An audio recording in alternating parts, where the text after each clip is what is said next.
la Z101, Julieta Tejada. Muchísimas gracias, señor director.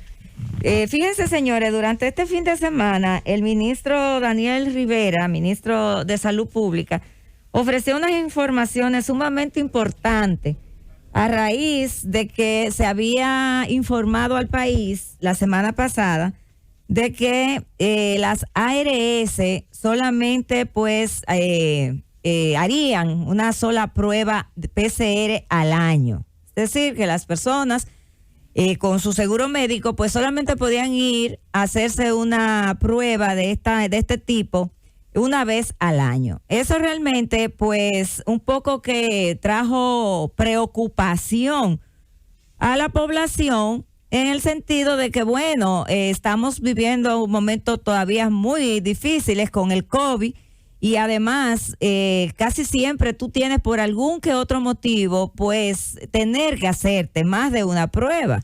Inclusive cuando tú te haces una prueba PCR y da positivo, pues tienes que volverte a hacer otra prueba durante un tiempo luego de concluido el tratamiento para determinar si ya tú, pues, el virus se ha ido de tu cuerpo.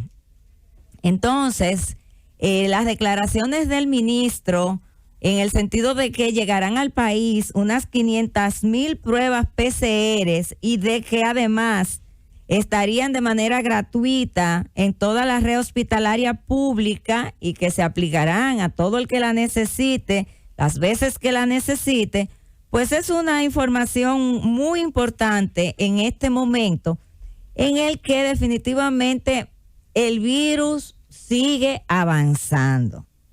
Y además la prueba es la única manera que tienen las autoridades sanitarias de poder controlar de alguna manera la expansión, la propagación de esta enfermedad, porque primero, bueno, pues puede identificar las personas que tienen el virus, que ya vimos que hay bastantes personas además que son asintomáticas y que andan por ahí pues contagiando a otras personas, y entonces tomar las medidas del lugar y apartarlas, revisar en su entorno, pues le permite esto a las autoridades también tener control, tomar medidas sobre el entorno en el que se encuentra esta persona. Es decir, que las pruebas son fundamentales en todo lo que tiene que ver con controlar esta enfermedad. Entonces, así las cosas,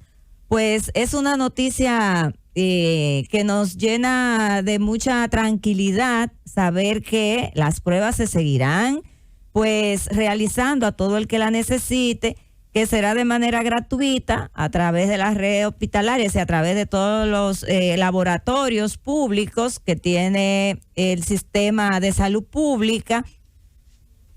Y no podemos tampoco dejar de lado la situación que estamos viviendo. Miren, el último boletín emitido por el Ministerio de Salud Pública en el día de ayer habla de más de 900 casos, 919 casos nuevos.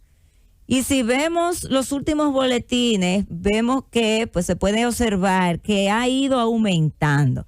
Y las veces en que el número de pruebas es relativamente bajo, es decir, el número de casos es relativamente bajo, es porque ha habido una baja en la cantidad de muestras. Pero aún así, Julieta, las pocas muestras que se han estado tomando, la positividad diaria en el día de ayer, creo que fue que pude verlo antes de ayer, se situaba en un 20%. A pesar de las pocas pruebas, la positividad diaria ha subido de manera considerable. Sí. Entonces, pero todo esto, ¿a cómo estamos hoy? ¿Cuántas semanas han pasado de Semana Santa, del feriado de Semana Santa? Sí, ahí hay una relación directamente proporcional. Es decir, ya estamos viendo los casos. Hace rato. Ya hace un par de días que estamos viendo los casos que son el resultado de esa inobservancia de la población y de ese desenfreno que todos vimos en Semana Santa. pero eso pasa continuamente. Miren, señores, hasta ahora yo siempre he visto de manera virtual, a través de los diferentes medios de comunicación, los videos que se cuelgan en las redes sociales, ese desenfreno al que estamos haciendo referencia, la inobservancia de la gente, el famoso teteo, pero yo nunca lo había, digamos, que vivido de manera presencial. ¿Te fuiste a tetear este fin de semana? No me fui a tetear, pero sí salí a visitar unas personas a la zona colonial anoche. No fue a visitarlas, sino fue realmente a llevar algo. Eran las 9 de la noche. Y pasamos por todo el tránsito, ¿verdad? Llegamos a la zona colonial, a la altura donde está el último obelisco, ese es el Macho. Sí. En esa callecita que va paralela, no recuerdo el nombre, que va paralela al malecón, que va un poco mucho por el encima. macho y la hembra de los dos helicópteros, ese y el que está allá a la entrada de Ciudad Nueva. Pero es bueno recordar que ese helicóptero llamado Macho tiene su respuesta histórica. Fue construido en 1936 para conmemorar el cambio de nombre de la ciudad. En lugar de Santo Domingo de Guzmán, Ciudad Trujillo, ¿verdad? O sea que ese es un monumento que tiene una referencia histórica, y porque haya sido Trujillo el beneficiario de ese cambio de nombre, no podemos llamarle el obelisco Macho. El otro, de hembra, tiene también su explicación histórica. Eso fue levantado para el pago de la deuda externa, que Trujillo pagó la deuda externa. Estamos hablando de la década de los años 40. Ese monumento más pequeño y diferente al otro, que es de corte egipcio, es de corte romano, a la entrada, repito, de Ciudad Nueva, ahí, frente a la plaza donde está el Parque Rubén Darío, ese fue levantado como consecuencia del pago de la deuda externa. Yo he propugnado siempre, pero entonces vienen las pendejadas, los complejos, los disparates, de que aquel del 36 se le ponga el año que fue construido y por qué fue construido. Bueno, fue construido para ponerle el nombre del tirano Rafael Leónidas Trujillo Molina, y a este pone el nombre. Fue construido como un recordatorio, un homenaje al pago de la deuda externa en la década de los años 40. Gracias, don Álvaro. Entonces yo decía que mientras me dirigía hacia el lugar donde iba, aquello daba grima. Es decir, yo pasé en mi vehículo por el medio de todo aquel mar de personas bebiendo, sin mascarillas, todos apiñados, estaban diseminados en la calle, las esquinas. Los carros tienen que transitar con cuidado y muy despacio para no llevarse cualquier persona por el medio. El parquecito que está ahí full, todo oscuro, y algunos negocios con sus puertas abajo, pero hasta un nivel que podían pasar la bebida. Es decir, que también los negocios que se supone que deben cerrar, ayer domingo debían haber cerrado a las 9 de la noche, pues sencillamente también estaban violando el toque de queda, porque por abajo de la puerta pues seguían despachando las cervezas y las bebidas que las personas estaban consumiendo ahí. Porque obviamente las personas están ahí, pero están ahí porque hay bebidas. Entonces algún negocio se las suple.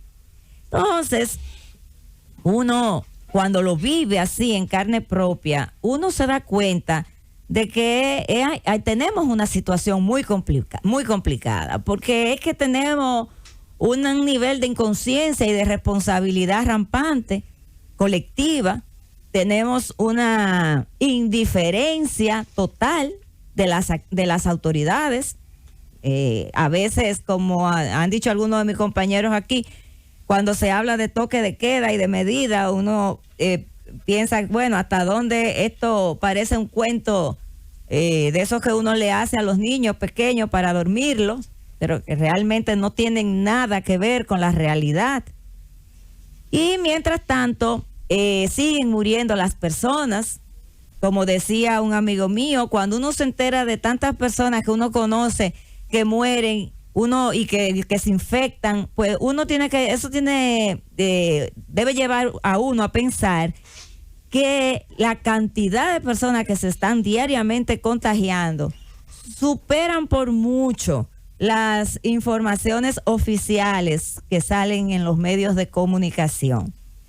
Entonces, una situación muy complicada, tan complicada que el ministro de Salud Pública también aprovechó para hacer un llamado de alerta y dijo que si la población no acataba las medidas, si la población no respeta los protocolos, si la población se sigue aglomerando, si no usa mascarillas, es probable que esa flexibilidad que ha habido desde el gobierno, pues cambie.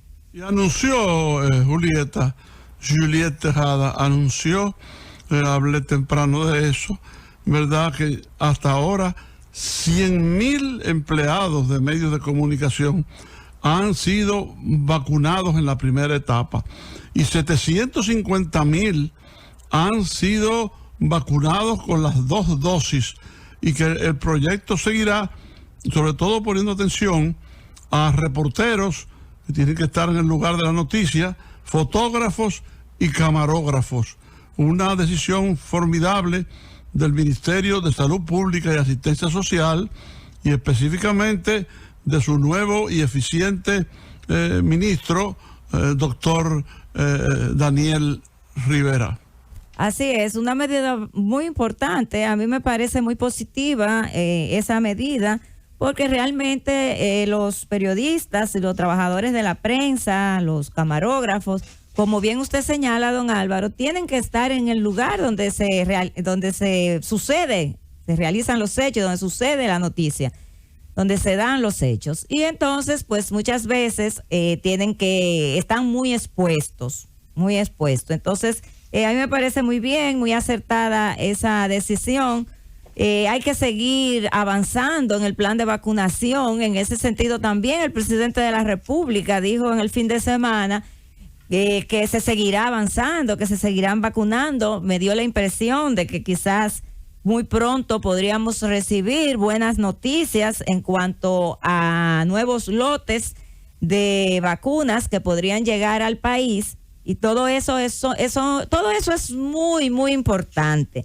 Donde hay que decirlo, don Álvaro y compañeros y amigos que nos escuchan, donde el gobierno ha sido muy débil, es en la capacidad demostrada para hacer cumplir las medidas. En esa parte, definitivamente que el gobierno ha mostrado debilidad. Las autoridades no están presentes en aquellos lugares donde se están violando las medidas, donde se está violando el toque de queda. Es decir, que en ese sentido, bueno, cada quien que tome sus medidas, porque esperando a que sean las autoridades que controlen a esa masa insurrecta que no quiere acatar nada, si es contando con eso, entonces nosotros estamos feos para la foto. Llévatelo, Cundo.